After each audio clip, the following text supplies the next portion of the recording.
Mesdames, Messieurs, fidèles téléspectateurs de la belle radio et télévision, la chaîne panafricaine internationale, bonjour et merci de nous rejoindre pour ce numéro de Sociétal qui est exceptionnellement tourné à la polyclinique El Rafa de Libreville, la capitale du Gabon, à l'occasion du 10e anniversaire de la disparition d'Edith Lucie Bongo Ondimba, ex-première dame du Gabon, qui avait donc été la promotrice de cette polyclinique. Et pour discuter d'un thème très important aujourd'hui, un thème qui est en rapport avec la stérilité dans le couple, il s'agit précisément de l'impact psychosociétal de la stérilité dans le couple. Eh bien, nous avons deux éminences grises de la médecine sur le continent africain. À ma droite, docteur Guy Sanjean, qui est le promoteur du premier centre de procréation médicale assistée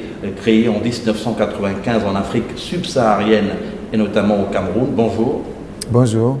Et à ma gauche, le professeur Iloki Hervé, qui est justement chef du département de gynécologie à l'hôpital, au centre hospitalier universitaire de Brazzaville, et qui est également un éminent universitaire. Bonjour. Bonjour. Merci d'avoir bien voulu répondre à cette invitation. On commencera par une définition basique. Qu'est-ce que c'est que la stérilité? La stérilité, c'est simplement une situation très fréquente, je commence par la fréquence, 15 à 20% dans nos pays, que nous retrouvons dans les couples en Afrique et même ailleurs.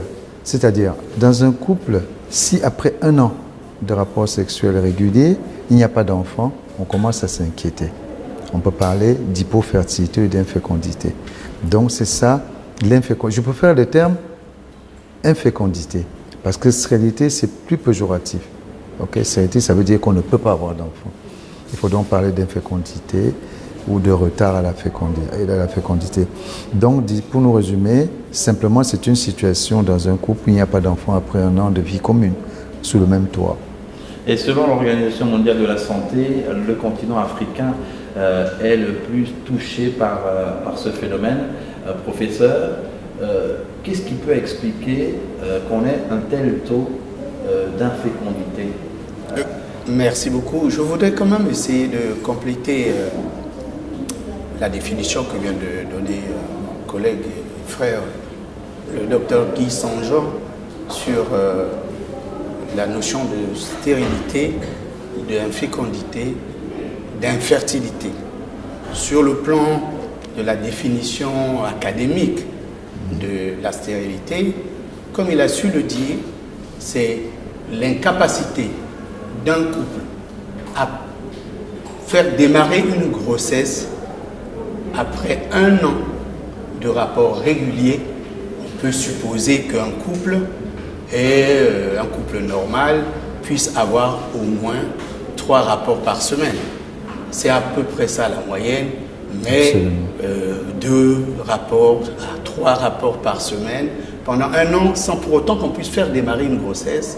Pour un couple, on peut déjà parler d'infertilité. De plus en plus, on parle plus d'infertilité que de stérilité. Parce que comme il a su le dire, la stérilité, c'est l'impossibilité de pouvoir procréer. L'impossibilité. Donc on arrive au stade de stérilité après avoir passé les différentes étapes. Bien sûr, parce que stérilité, vous voyez c'est que définitif. C'est définitif. Comme on stériliserait un milieu, on supprimerait tous les microbes, c'est stérilité, c'est-à-dire que là on est devenu dans une impossibilité totale, y compris même après l'utilisation des méthodes modernes dont on va certainement parler au cours de cette émission. Justement, il y a la prise en charge, le suivi de ces personnes qui ont des difficultés pour procréer, et on a autour de ces difficultés-là quand même des causes. Qu'est-ce qui peut bien entraîner Alors, la cause la plus fréquente en Afrique, c'est simple, ce sont les infections. Plus de 60% des cas, voire 65% des cas. C'est les infections sexuellement transmissibles. C'est malheureusement un grand fléau dans nos pays parce que nous le savons, Même dans nos villages, quand une femme n'a pas d'enfant, on dit « cette femme a les trompes bouchées ». C'est méchant, mais ça reflète ce que la médecine sait aujourd'hui. C'est-à-dire, les multiples infections finissent par abîmer les trompes. Les trompes sont nécessaires pour procréer chez une femme. Donc, c'est les infections. En Europe, c'est autre chose. Ils ont déjà, parce qu'ils ont plus de prévention, plus de prophylaxie, donc ils ont d'autres causes, mais nous en Afrique, c'est l'infection particulièrement. Quand nous aurons réglé le problème des infections virales et bactériennes, nous allons faire un grand pas dans l'amélioration de cette situation-là. C'est des infections. Chez l'homme comme chez la femme, bien sûr. Parce que chez la femme, c'est des trompes, mais chez l'homme, il y a aussi des petits canaux par lesquels passent des petites bêtes qui sont des spermatozoïdes qui s'abîment par les infections. Ça bousille les testicules. C'est les infections. La première cause. Il y en a d'autres. Il y a des fibromes, il y a des kystes. Mais enfin, c'est surtout les infections. Alors, professeur, on parle d'infection.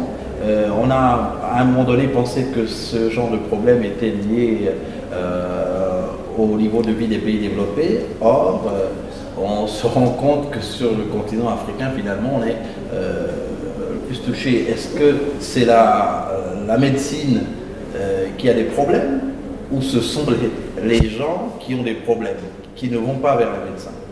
Oui, parce que lorsque nous parlons d'infertilité, le docteur Guy Saint-Jean a déjà évoqué un peu la responsabilité de l'un ou de l'autre.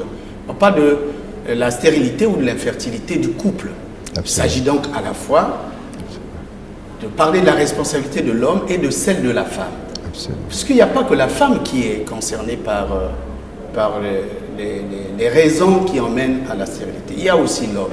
On peut faire la proportion, suivant les statistiques, 60% pour la femme, 40% pour l'homme, ou dans ces d'autres statistiques, presque devenues 50%, 50%.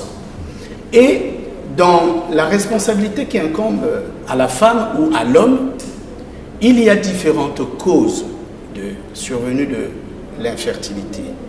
Chez la femme comme chez l'homme, il arrive que dans les statistiques, dans les travaux de recherche, il est prouvé que la majorité des cas, des causes de l'infertilité chez la femme et chez l'homme, la majorité des cas est liée aux conséquences des infections. Donc des causes dites infectieuses. Les causes dites infectieuses sont au zénith de la responsabilité des causes d'infertilité tant chez la femme que chez l'homme. Et il est dit que les causes infectieuses sont liées spécifiquement aux maladies sexuellement transmissibles dont aujourd'hui une bactérie spécifique connue qui s'appelle le chlamydier. Le gonocoque tend à disparaître. Absolument. C'était la première cause bruyante, c'était l'expression, donner une expression clinique bruyante de l'infection tant à la fois chez l'homme, ce qu'on appelait à l'époque la chaude pisse. La blénorragie. La blénorragie. Et il y avait des conséquences sur les voies génitales tant chez la femme que chez l'homme. Mais aujourd'hui, il y a un sournois microbe qui s'appelle le chlamydia trachomatis. Celui-là, à bas bruit, il est très contagieux. Absolument. Lors des rapports sexuels non protégés. À bas bruit, il va attaquer l'organe reproducteur tant chez la femme que chez l'homme, dont la conséquence est l'obstruction à long terme, à moyen et long terme, des canaux qui permettent de véhiculer à la fois chez la femme la cellule qui participe à la fécondation qui s'appelle l'ovocyte, et chez l'homme, la petite bête, comme a dit le docteur Guy Saint-Jean, le spermatozoïde. Donc, les infections sont les premières causes. Mais chez la femme, il existe aussi, tant chez l'homme aussi, des causes aussi qui peuvent être liées, des causes hormonales. Absolument. Une femme a beau avoir les trompes ouvertes, non bouchées, mais lorsqu'elle n'ovule pas, lorsqu'elle a des problèmes dans la régulation hormonale, évidemment, sans ovulation, il n'y a pas d'ovocyte. Et chez l'homme également, les hormones participent également à l'élaboration des spermatozoïdes. Lorsque ce secteur est défaillant, et nous aurons des causes de stérilité ou d'infertilité d'origine hormonale et bien d'autres aspects qui interviennent également dans Docteur l'infertilité. Sanjon, vous avez donc été, on va dire, sur le continent africain, en Afrique subsaharienne, les précurseurs de cette spécialité. Quelles sont les difficultés que vous avez rencontrées? Parce qu'il y a aussi des pesanteurs culturelles, en Afrique notamment, les aspects liés à une pratique supposée de la sorcellerie pour empêcher tel ou tel autre de procréer, etc. Alors, excusez-moi, mais vous m'interpellez là sur la prise en charge de ces problèmes de stérilité. Le professeur l'a dit tout à l'heure, l'ignorance participe de beaucoup dans la pérennisation de ces mâles. Sachez que, d'après l'OMS, 80% de nos compatriotes, de nos frères, consultent des guérisseurs, des tradis praticiens. Je n'ai rien contre les tradis praticiens, mais connaissez-vous une école de tradis praticiens qui inculque des cours dont on connaît bien la genèse, dont on connaît bien non, les diplômes, non. Chaque tradit praticien dit, moi, on m'a lancé ça au village. Je le détiens de mes arrière-grands-parents. Donc c'est très difficile. Or, malheureusement, 80% de nos sœurs vont d'abord chez le guérisseur. Parfois, très souvent, pour des raisons soi-disant d'argent. Ok, en disant c'est moins cher, parfois on peut payer là-bas avec un poulet et tout ça. Mais à la longue, non seulement vous n'êtes pas traité, mais ça devient plus cher et la complication s'installe. Les ignorances, les tabous sont très ancrés dans nos populations, chez nos populations. Les croyances sont séculaires en Afrique. C'est très mauvais. D'où des émissions comme celle-ci pour expliquer simplement aux populations ce qu'il faut faire pour empêcher de prendre du retard. Parce qu'au-delà de la complication due à la maladie qui évolue, il y a l'âge. L'horloge biologique n'attend personne. L'âge est un facteur extraordinaire, terrible dans la fécondité. Et jusqu'à quel âge peut-on théoriquement être en capacité pour une femme de procréer? Pour une femme, jusqu'à la ménopause, naturellement, jusqu'à la ménopause. Parce qu'à la ménopause, vous n'avez plus d'ovules, comme disait le professeur tout à l'heure, pour créer, pour avoir un enfant. Vous pouvez tomber enceinte, bien sûr, par la procréation médicalement assistée. Il y a des cas de ménopause précoce? Oui. De plus en plus, on s'en rend compte aujourd'hui. Ce sont des insuffisances ovariennes qui s'installent avant. Vous savez, un enfant vient au monde, une femme, avec son stock d'ovules. À la naissance, elle a un stock. À la puberté, il en reste 500 000 à peu près. Chaque mois, elle ovule, elle en perd. Puis ça s'épuise. Il y a des femmes chez qui ça s'épuise plus vite que d'autres, sans qu'on sache toujours les raisons. Parfois, ça peut être génétique. Parfois, ça peut être comme vous dépensez peut-être trop d'argent. Vous avez un stock d'argent, vous dépensez trop. Enfin, c'est pour rire, mais il y en a qui, pour des raisons encore inconnues, épuisent leur stock. On appelle ça ménopause précoce ou insuffisance ovarienne précoce. Je préfère ce terme parce qu'elle a épuisé son stock d'ovules. Chacun a son stock. Ça ne se renouvelle pas. Vous venez au monde avec ça. Et quand on est épuisé, c'est terminé. Alors, pour revenir dans la normale, une femme est en ménopause à 44-45 ans. Les règles s'arrêtent, il n'y a plus d'ovules, elle ne peut plus procréer naturellement. C'est là qu'intervient l'assistance médicale dans ces cas. Mais avant cette assistance médicale, je voulais, avec le professeur, que nous parlions quand même des cas les plus courants. Cette prise en charge est le bout du bout. Il y a d'autres prises en charge. Simplement de surveiller, faire la prophylaxie de ces infections dont il parlait. Il a parlé de chlamydia. Il faut savoir d'où ça vient, comment empêcher. Avant d'arriver à la fin, quand il a été là, qu'est-ce qu'on fait? Alors, il y a la prévention tout simplement, que nous devons inculquer à nos jeunes filles, à nos jeunes gens, de se protéger, d'éviter les maladies sexuellement transmissibles. Il a parlé tout à l'heure d'une deuxième cause, les causes hormonales. En Europe, c'est les causes hormonales qui prédominent, parce qu'ils ont résolu les problèmes des infections, eux. Les Européens ont résolu les problèmes des infections par simplement la surveillance régulière, des consultations chez le médecin, la prophylaxie, la prévention. C'est extrêmement important. La prise en charge qui est l'ultime dont nous parlerons tout à l'heure, si vous voulez en parler maintenant, on va en parler, mais cette prise en charge est au bout du bout. Oui, et à propos de cette prise en charge, il y a l'écoute. Est-ce que les personnes qui sont, en dépit des raisons culturelles, orientées vers les tradipraticiens ou les gangas, comme c'est dit en Afrique centrale, ne sont pas des personnes qui, justement, sont repoussées par les coûts de cette prise en charge pour pouvoir procréer en suivant le schéma, on va dire, moderne? Je peux vous dire non. Non et non. Et parce que... Attendez, laissez-moi vous parler. Les tradipraticiens parfois vous disent, bon voilà, vous allez prendre cette décoction, donnez-moi ce que vous avez. La dame a dit, bon, je n'ai que 100 000 francs. C'est déjà beaucoup d'argent. Hein. Vous comprenez? Pour un résultat nul. OK? Parce que cette décoction qu'il prend a peut-être un effet psychologique, mais ça n'ira jamais résoudre son problème anatomique de trompe bouchée ou de fibromes ou endocrinien. Vous comprenez? C'est de l'argent qu'on dépense pour rien chez les tradipraticiens, fussent-ils des bons tradipraticiens. Donc quand vous additionnez tout cet argent, vous rendez compte que vous avez perdu de l'argent que vous aurez pu utiliser valablement en allant chez un médecin pour avoir un bon diagnostic et un bon traitement.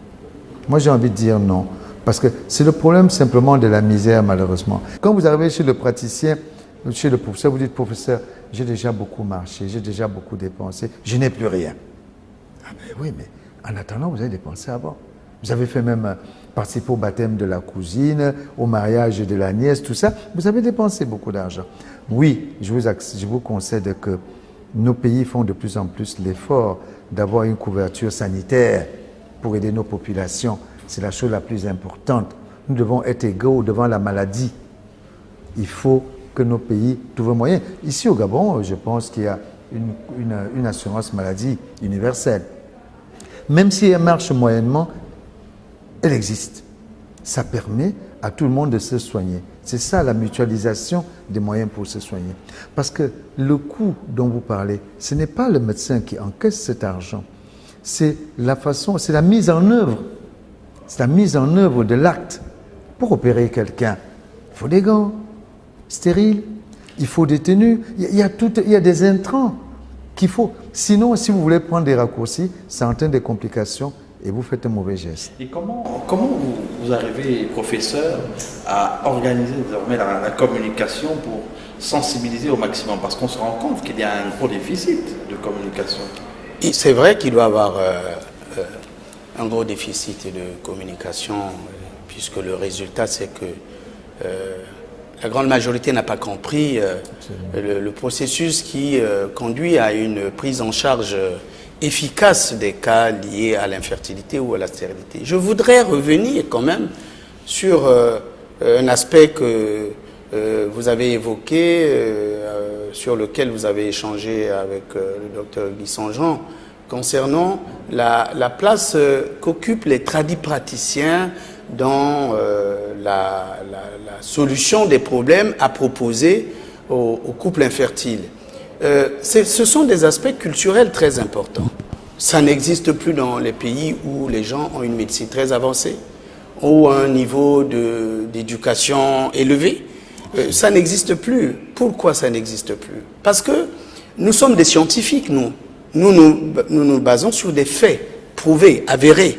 Des résultats doivent être le fait d'un processus qui conduit à l'évaluation des résultats. Malheureusement, nos compatriotes dans nos pays respectifs, en Afrique en particulier, les tradipraticiens ne peuvent pas nous apporter la preuve de ce qu'ils font. Pourquoi? Lorsque vous allez voir un médecin, le médecin va essayer de vous examiner cliniquement, rechercher déjà quelques informations d'ordre clinique. Lorsque il ne les a pas, ou même s'il en a certains cliniquement, il est obligé de procéder à une évaluation paraclinique, à la fois radiologique, avec les échographies, les hystérosalpingographies, donc des examens pour évaluer le tractus génital, et de l'autre côté, faire un bilan infectieux à la recherche des causes éventuelles et un bilan hormonal. C'est à l'issue de ce bilan-là que vous dites, il s'agit de tel type de stérilité ou d'infertilité, et voici les solutions à apporter. Il existe des solutions, qui sont des solutions aujourd'hui toutes validées, qui ont une évidence médicale, une base documentée.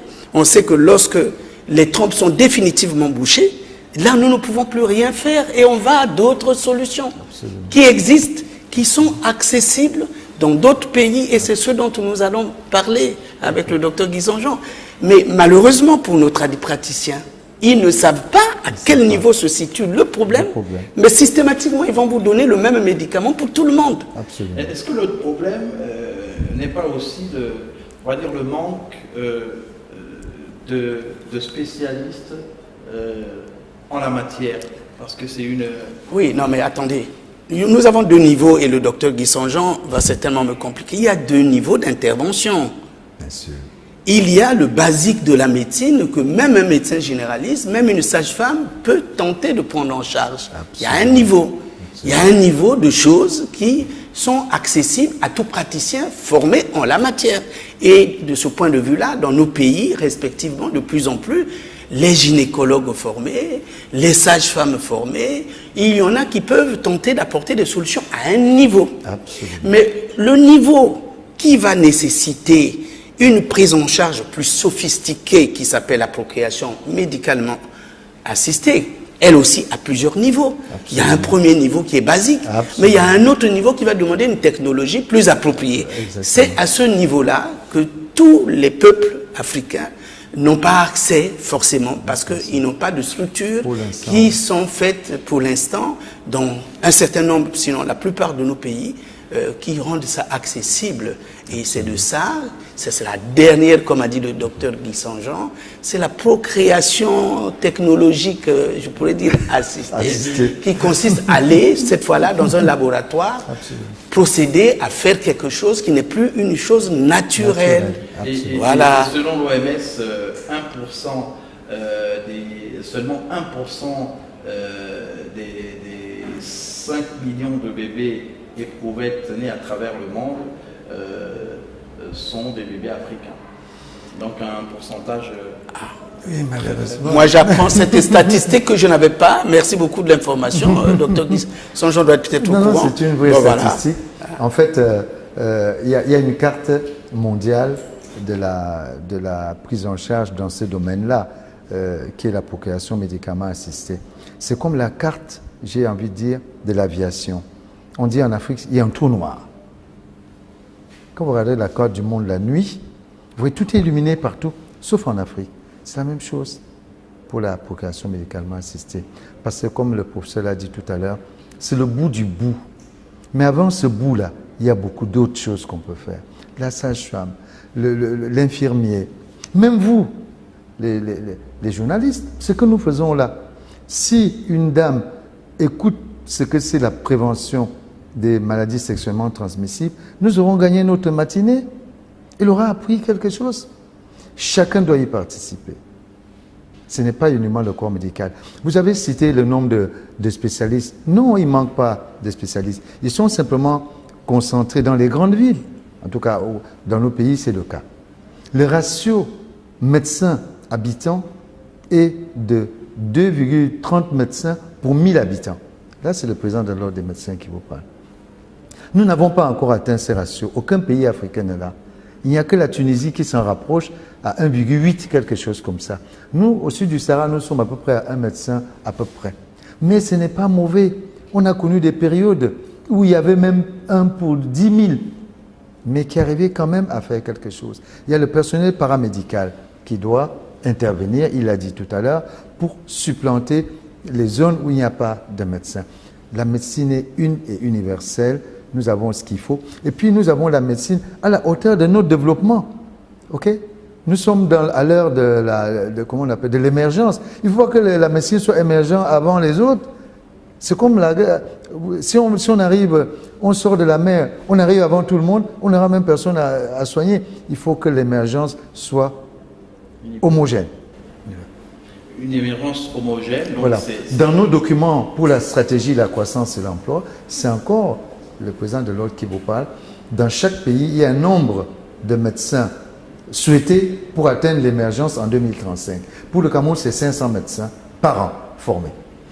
Pour le Congo, c'est peut-être un peu moins. Pour le Gabon, c'est peut-être un peu moins. Ouais. Avec ces chiffres-là, on sera émergent. Mais un médecin bien formé est mieux que 30 médecins mal formés. Il faut un médecin bien formé. 500 médecins, par exemple, au Cameroun, bien formés par an. On atteint l'émergence en 2035. C'est ce que le dernier document pour la stratégie, la croissance et l'emploi, qui est un document que la Banque mondiale demande à tous les pays africains qui tendent vers l'émergence et dont il y a le domaine médical, il y a le domaine, tous les domaines. Je rappelle à nos téléspectateurs que le docteur Guy Sanjean est aussi président de l'Ordre des médecins du Cameroun, tout comme le professeur Iloki Hervé, qui est également président de l'Ordre des médecins. Ce n'est qu'un hasard, hein? C'est pas que les gynécologues se sont accaparés c'est deux amis. Oui, mais on est deux frères, malheureusement, encore une fois de plus, on va dire qu'il y a peut-être une connivence. Hein, c'est un hasard. Une connivence heureuse. Maintenant, il y a le travail à faire. On est toujours sur la prise en charge. Comment procéder? Est-ce que ce sont des caravanes qui doivent être peut-être menées? Vous avez souligné tout à l'heure que les spécialistes sont dans les grands centres urbains. Il faut peut-être aller à la rencontre des populations plus souvent. Comment procéder, professeur? Oui, mais comment procéder? C'est la vie de tous les jours. Hein? Surtout qu'on a parmi les populations des catégories de personnes qui sont très loin. Oui. Comment procéder? Et je vous l'avais dit, les solutions sont stratifiées. Absolument. Elles sont étagées. Absolument. Tous nos pays africains, toutes nos villes africaines n'ont pas aujourd'hui obtenu toute la stratification de la prise en charge des cas de stérilité ou, je dirais, d'infertilité du couple. On n'a pas tout le panel. Le premier panel, il est un panel public, c'est-à-dire que quiconque dans son couple se rend compte que depuis 1 an, qu'ils attendent, ou qu'ils l'avaient même déjà eu avant, ou que secondairement ils en ont besoin, et ils ont une vie normale de couple, au bout d'1 an, qu'ils voient qu'une grossesse ne démarre pas, c'est à ceux-là qu'on recommanderait de consulter. Absolument. Consulter un centre de santé, pour que le problème soit posé et que les causes de cette histoire-là soient identifiées pour une prise en charge adaptée. Le premier niveau de prise en charge, c'est celui où on constate qu'avec les examens courants qui sont presque réalisés dans tous les grands capitales du pays, on se rend compte que bien le bas blesse à tel niveau.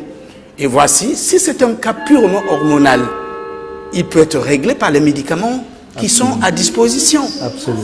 Lorsqu'il s'agira d'un cas peut-être aussi hormonal, comme avait dit le docteur Guy Sanjean, qui a un épuisement de stock d'ovocytes, de follicules, d'ovocytes qu'une femme doit produire, et là, on va à une étape plus avancée qui est la procréation médicalement assistée technologique. Absolument. Parce qu'il faudrait lui apporter des solutions, et toutes les solutions aujourd'hui, beaucoup de solutions existent et sont disponibles. Et tout dépend de là où on se situe, là où le problème est posé, et des solutions que l'on peut apporter. Donc, il y a des niveaux, niveau basique, niveau moyen, et puis le niveau supérieur, celui où la haute technologie de la médecine doit intervenir. Merci, professeur. Si je peux me permettre de dire un mot de complément, vous avez dit, est-ce qu'il faut faire des caravanes pour aller dans les régions? Non, la médecine foraine est interdite.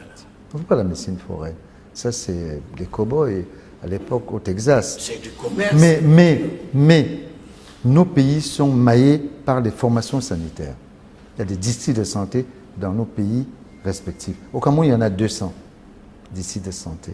Dans chaque district de santé, il y a plusieurs centres de santé. Il l'a dit, du centre basique qui distribue la Nivaquine, j'allais dire, okay, qui en même temps prend en charge les accouchements, le planning familial. C'est là qu'on doit parler aux femmes. Il n'y a pas besoin du professeur de gynécologie qu'il est. Il a enseigné des gens qui peuvent enseigner à des sages-femmes, à des infirmiers, ce qu'il leur a enseigné. C'est ça. C'est cette chaîne. Et vous, les médias, vous y êtes tout aussi importants. Parce que dans les foyers à Port-Gentil ou à je ne sais où, au fin fond du Gabon. On doit nous suivre. Vous devez apporter l'information que nous donnons ce matin à ces couples-là. Il a dit tout à l'heure, c'est le couple lui-même dans un premier temps qui... Chérie, on a un problème. Ça fait 1 an. On a déjà eu un. Pourquoi ça ne vient pas? Parce qu'il faut le savoir. Dans un couple entre 25 et 35 ans, c'est pour ça qu'on dit 1 an, la capacité à procréer par mois est de 25%. Ce n'est pas 100%. Parce qu'il y en a qui, après un mois, disent « Docteur, j'ai un problème ». Non.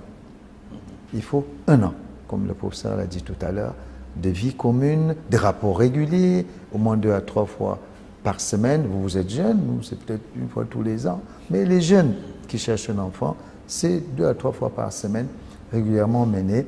Et là, s'il y a un problème, vous voyez le médecin. Même quand on dit, même le médecin généraliste, l'homme de science tout court peut vous aider. Il n'y a pas besoin. Il saura vous envoyer chez le bon gynécologue qui se trouve dans la capitale ou dans le centre mieux approprié. Alors, et parmi les solutions, on a également appris qu'à un certain stade, il faut par exemple pour les hommes un don de sperme. Or, en Afrique, dit-on souvent, ça pose problème. Oui, c'est vrai. Le don, je peux en parler en long et en large, mais sachez que dans nos sociétés avant, nous n'avons rien inventé. Nos parents résolvaient déjà ce problème-là. Ils les résolvaient comment? L'enfant en Afrique, c'est l'enfant du village, c'est l'enfant de la grande famille. On dit la grande famille. Je vois comment on annonce les décès ici. La grande famille telle, à le regret de vous annoncer. Et quand on se rendait compte qu'un homme qui avait plusieurs femmes, parce qu'à l'époque, c'était peut-être la bonne époque, on avait plusieurs femmes, qui n'étaient pas enceintes, on envoyait une des épouses chez un cousin, chez un frère, passer des vacances, elle revenait enceinte. Et c'était l'enfant de la famille.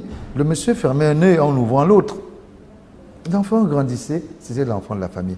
Pour revenir au don, ceci ne peut pas suivre cette logique parce qu'avec les maladies sexuellement transmissibles dont on parlait, il faut faire attention. On ne peut plus. Avant, on avait, comme il dit, la gonococcie, la chaude-pisse, qu'on résolvait avec une petite injection. Aujourd'hui, il y a des virus plus dangereux. Je ne veux pas le citer ici, vous le savez. Ça veut dire quoi? Le don du sperme doit s'envisager dans un cadre, dans un centre de procréation médicalement assistée, dont nous parlerons peut-être, donc, qui répond à des normes bien précises. Un don doit être volontaire. Il faut que le type accepte de donner. Anonyme. Il faut qu'il donne à quelqu'un qui ne le connaît pas et qu'il ne connaît pas. Et gratuit. Bon. C'est difficile aussi de dire à quelqu'un de se masturber comme ça et de lui serrer la main et qu'il parte. On peut donner un dédommagement. Nous avons aujourd'hui des banques de sperme dans les centres de prise en charge de ce genre de choses, mais encore une fois, c'est vraiment au bout du bout. À ce moment-là, on prend une paillette de sperme, on injecte à la femme en accord avec le couple, en accord avec la réglementation du pays. Le cadre juridique dans nos pays, on a glissé déjà malheureusement dans le domaine, comme le professeur le disait tout à l'heure. Le cadre juridique est vide, il n'y a pas de réglementation dans nos pays pour l'instant. C'est l'enjeu aujourd'hui. Il y a des centres en Afrique, quelques centres, mais il n'y a pas de cadre juridique. Et ce cadre juridique doit protéger et le médecin en cas d'accident et d'incident, de dérive, et le patient, le malade qui se confie à vous, qu'on ne manipule pas n'importe comment. Nous sommes dans un domaine très sensible où on manipule les gamètes. Il faut une réglementation qu'aucun pays africain n'a encore. Mais devant le vide juridique, nous fonctionnons avec le code de déontologie du médecin. Le président de l'ordre qu'il est, c'est que le médecin doit toujours faire selon sa conscience. Il doit poser des actes qu'il sait, qu'il a appris à faire. Il doit pouvoir se regarder dans un miroir. Ne jamais nuire au malade. Il faut toujours faire ce qui est bien pour le patient. Donc, en dehors du cadre juridique, le médecin respecte cela. Parce que la PMA, c'est vrai, c'est des gamètes qu'on manipule. Mais quand on ouvre un ventre, on est quand même votre ventre ouvert, je suis là, j'ai le foie, j'ai la rate, je peux faire n'importe quoi. Il faut que j'ai prêté serment et que je sache que sur le plan éthique, vous êtes mon patient, je dois respecter certaines choses. Donc nous fonctionnons un peu pour l'instant comme ça, en attendant que nos dirigeants mettent un cadre légal en place. Mais je dois vous dire, Le premier bébé en France, c'est 1980. La première loi est sortie en 1994. En médecine, la technique précède la législation. Il faut d'abord trouver avant de légiférer. Mais là, bon, ça traîne un peu, mais il faut légiférer. Maintenant que les populations, la loi, c'est une façon de vivre à un moment T, à un moment donné, dans un pays en disant, nous pensons que ce niveau actuel des choses, nous devons fonctionner comme ça. C'est chaque pays qui a sa loi. Mais en général, nous calquons nos lois sur les lois napoléoniennes de notre colonisateur, qui est unique, qui est le même. Donc, on n'invente rien. On saupoudre un peu, mais ces lois-là sont bien encadrées et ça nous permet de travailler. Donc pour l'instant, c'est ça. On fait, là, le centre que j'ai l'honneur de diriger depuis 22 ans, on fait des dons de sperme. Parce que le don du sperme est le premier acte. Ça remonte à près de 40 ans en Europe. Et dans ce centre, vous faites intervenir combien de spécialistes dans ce type de centre? Ah, beaucoup de spécialistes, ça dépend des centres. D'abord, la prise en charge dans ce domaine est pluridisciplinaire, c'est-à-dire il faut beaucoup de médecins. Il faut un gynécologue, il faut un anesthésiste, il faut un biologiste, il faut des infirmiers, il faut des professeurs pour vous dire, attention, ne dérivez pas. Il faut une prise en charge pluridisciplinaire. Alors, professeur, ne pas avoir d'enfant pour n'importe quel couple est un drame. Mais comment, justement, arrivez-vous à gérer les cas qui se présentent à vous? Oui. Comment arrivez-vous à redonner confiance? Bien sûr. Bien sûr. Oui. Je vous avais bien dit que les niveaux de prise en charge sont stratifiés. Nous, au Congo en particulier, au Congo, nous n'avons pas de centre de procréation médicalement assistée technologiquement avancée. Nous sommes à un niveau 2, en quelque sorte, qui trouve des solutions sur des causes qui sont également à un certain niveau. Bien. Nous sommes obligés de collaborer avec des collègues à l'extérieur, en Afrique d'abord, avant que nous puissions envoyer nos patientes en Europe. Nous avons des centres actuellement validés en Afrique. Nous avons le centre de Dr Guy Saint-Jean, celui de Wetbel. Nous avons un centre aussi à Lobé, d'un ami à nous deux, chez Moïse Fiadio, qui lui a un centre aussi, mais d'une performance aujourd'hui qui n'est pas contestée, avec qui nous échangeons. C'est-à-dire que nous savons le niveau auquel nous attendons. Alors, écoutez, une femme de 45 ans encore, fraîchement ménopausée, qui veut avoir un enfant qui n'en a presque jamais eu ou qui n'en a pas eu. Mais il faut lui trouver une solution. La solution là, en ce moment-là, c'est la prise en charge en PMA, en procréation médicalement assistée avancée, qui va nécessiter qu'on lui donne un ovocyte. Mais il faut l'envoyer dans un centre qui est capable de prélever un ovocyte chez une autre femme et de pouvoir féconder au laboratoire et lui faire un premier embryon et puis le lui transférer. Et à ce niveau de complication, on peut débourser combien en moyenne? Là, la question va être posée à ceux qui... je voulais dire que c'est l'occasion de féliciter, de remercier des collègues qui sont des pionniers, qui se sont engagés, qui se sont embarqués. C'est une aventure. C'est une aventure humaine de dire les Blancs ont pu et nous, pourquoi pas? Et ils l'ont fait. Et ils l'ont fait avec au début toujours les difficultés d'un démarrage et qui finit aujourd'hui par payer par la persévérance. Et ils ont l'expertise aujourd'hui. Il faut les féliciter. Et on remarquera que ceux qui ont réellement réussi dès le départ, c'est les privés. Absolument. Ce sont les privés. Et je tiens à le dire parce que je suis un peu mixte, parce que j'ai une clinique modeste à Brazzaville qui s'appelle la clinique Les Rosiers, mais qui ne fait pas de procréation médicalement assistée parce que je n'ai pas eu ça comme option de départ et avoir l'envergure qu'ils ont aujourd'hui. Donc il faut une volonté et il faut les moyens. Absolument. Il faut une organisation humaine. Vous avez dit il faut combien de médecins? Il faut mobiliser des gens qui soient motivés, qui aient cru au projet et qui soient capables d'apporter le leur. C'est-à-dire chacun apporte le sien, s'il met dans la science qu'il a apprise, dans la volonté de réussir, et il faut que les moyens accompagnent. Malheureusement, nous en Afrique subsaharienne, je n'en connais pas beaucoup. Oui, peut-être on va parler du centre de Yaoundé, mais ce centre de Yaoundé bénéficie d'une volonté politique exceptionnelle, qui est crue et qui a accompagné depuis plusieurs années, depuis des décennies, pas d'aujourd'hui. Les premiers résultats n'apparaissent peut-être que si on a, c'est peut-être maintenant, alors que ça date de plusieurs années, pour dire que il y a c'est une organisation, et le docteur Guy Sanjean en la matière, c'est lui qui parlera puisqu'il a l'expérience du terrain. Moi, je ne l'ai pas, parce que chez moi, je ne l'ai pas organisé. J'ai un projet qui est imminent au Congo, parce que j'ai des jeunes, maintenant, eux, ils veulent se lancer dessus, on sera là pour les accompagner, mais ça nécessite une volonté et des moyens. Absolument. Mobiliser une infirmière publique la nuit pour qu'elle se réveille, pour aller prélever, pour aller piquer une piqûre, parce qu'il faut injecter pour que on puisse... C'est pas facile. Et j'insiste là-dessus pour dire que la volonté politique de chaque État à dire, bon voilà, on veut en faire un problème de santé publique et on y met les moyens. Absolument. Pour le public, pour y arriver, parce que les cadres sont les mêmes qui existent, mais l'organisation n'est pas toujours la même. Voilà, donc c'était cette nuance-là. Et comme au football, je lui fais une passe décisive et il pourrait parler de son expérience de terrain. Merci, voilà. Professeur. Merci beaucoup. Vous avez aidé seulement des dizaines, des centaines de femmes, des milliers de femmes depuis plusieurs années. Lorsque vous les avez reçues pour les cas les plus marquants, dans quel état psychologique, on va dire, ces patients se sont présentés à vous? Au départ, avant l'enfant.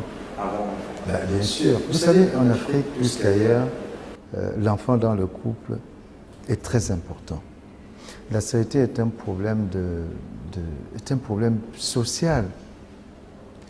La femme, le couple qui n'a pas d'enfant est mis au banc de la société. Ça fait que ce couple est prêt à tout pour avoir un enfant, à tout prix, parfois à tous les prix, ce qui peut entraîner des dérives. Donc ces femmes arrivent, ces couples, c'est pas femmes simplement, arrivent complètement désemparés.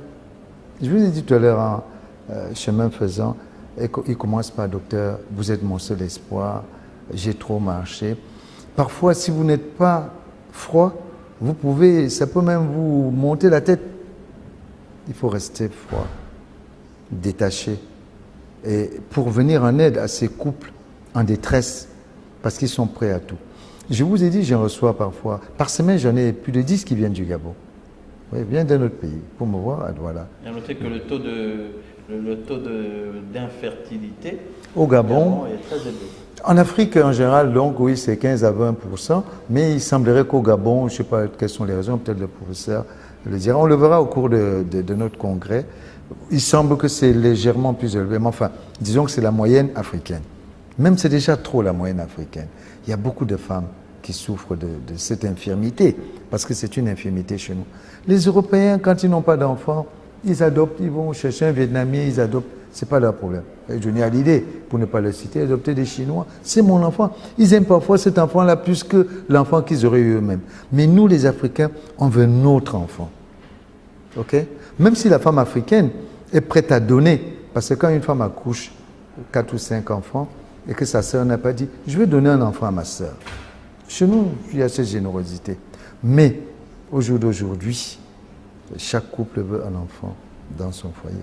Et ils arrivent dans un état psychologique complètement désemparé. C'est pour ça que dans l'équipe, il faut un psychologue. Il faut un psychologue, je vous dis, c'est une prise en charge multidisciplinaire. Et ce psychologue intervient en amont pour leur expliquer, pour les déstresser, parce que sous le stress, le professeur l'a dit, ébauché tout à l'heure, rien ne peut se faire.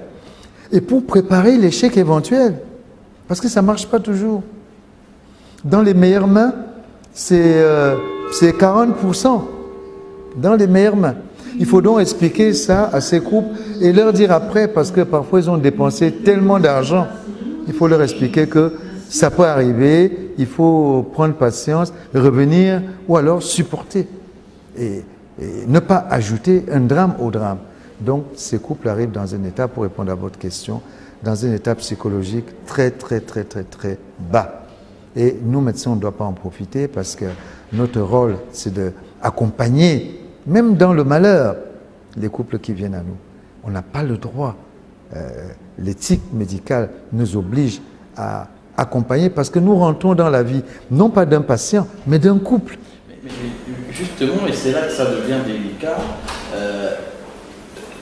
vu que les personnes qui viennent à vous, professeurs, sont en détresse, est-ce que là, il n'urge pas d'encadrer tout ça, parce que vous le disiez tantôt, il peut arriver qu'il y ait la tentation de se sentir tellement fort que... Oui, mais le docteur Guy Saint-Jean l'a dit, la prise en charge des couples, parce qu'il s'agit d'un couple, rarement une femme est venue seule voir son gynécologue ou sa sage-femme ou son infirmier du quartier pour dire je veux avoir un enfant. Et bon, alors donc c'est une affaire qui concerne un couple, et pas seulement le couple, au-delà du couple, la famille.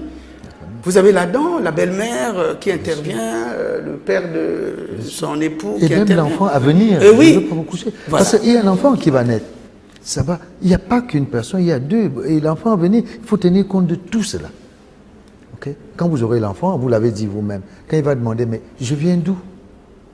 Il faut pouvoir lui répondre. Voilà. Et ne pas dire, nous avons été bricolés une nuit. Non, non, il faut. Sinon, vous avez un enfant déséquilibré qui commence sa vie mal.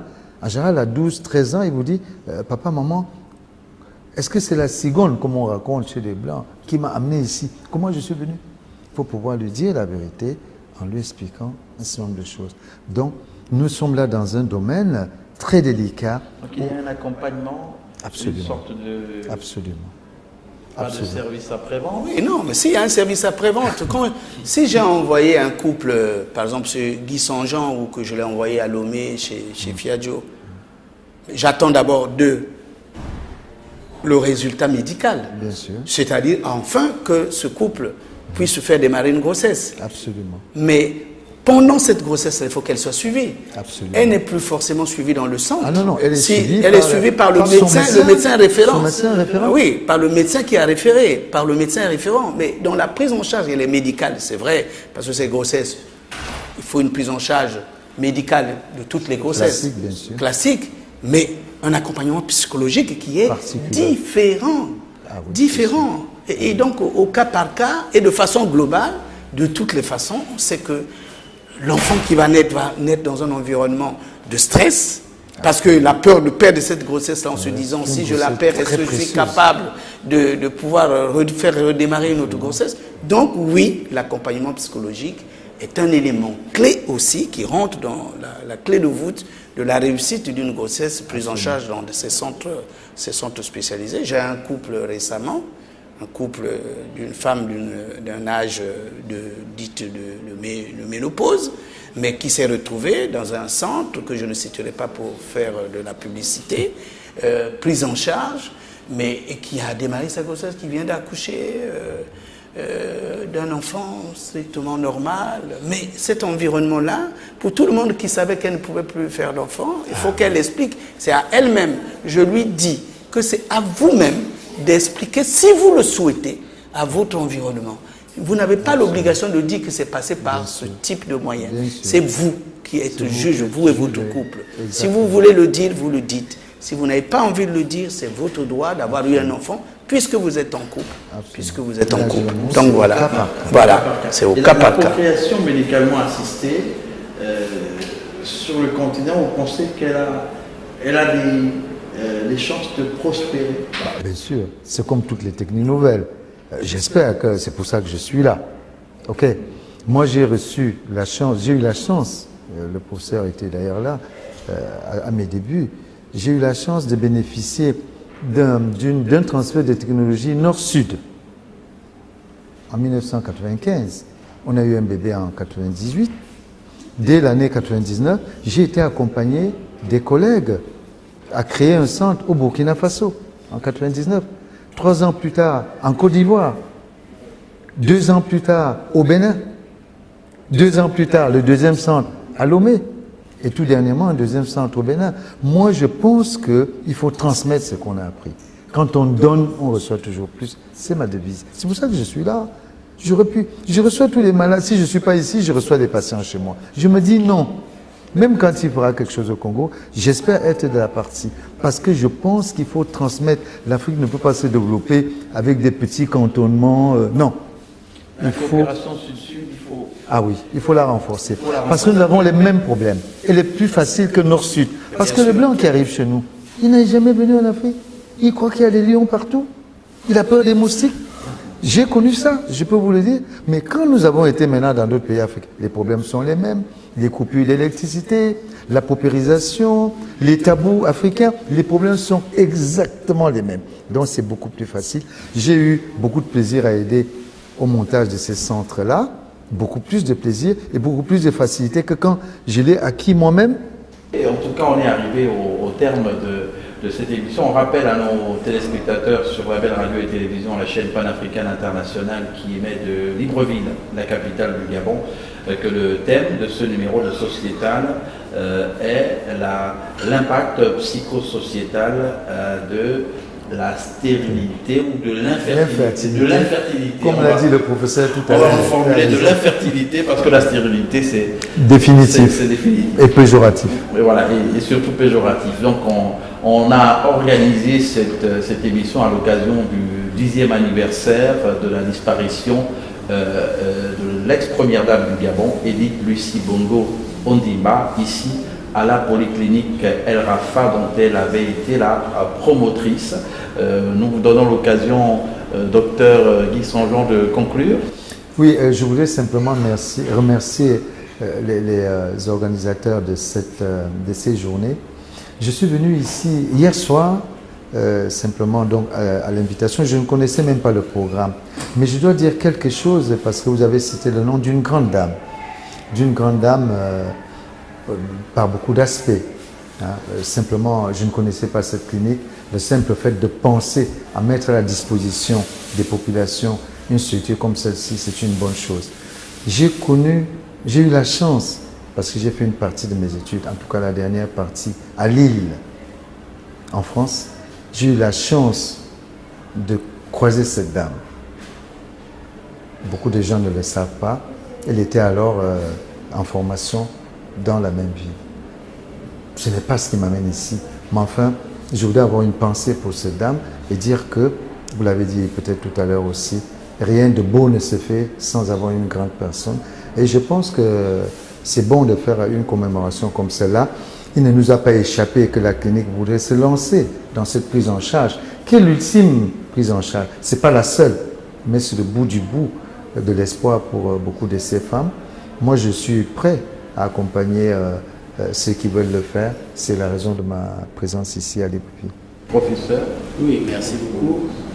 Écoutez, cette maison, je la connais, la clinique El Rafa, pour avoir été l'un des invités privilégiés des journées médicales de la polyclinique El Rafa, du temps de la promotrice, la première dame, l'ex-première dame de Gabon, et Lucie Bongo Ondimba, avec qui j'ai même des liens de famille, puisque je suis congolais, ça ne nous a pas échappé. Avec son père, nous avons des liens de famille. J'ai été avec bien d'autres Congolais tous les ans ici, sous le chapiteau derrière ici, pour les journées médicales El Rafa de qualité, auxquelles nous allons participer tous les ans.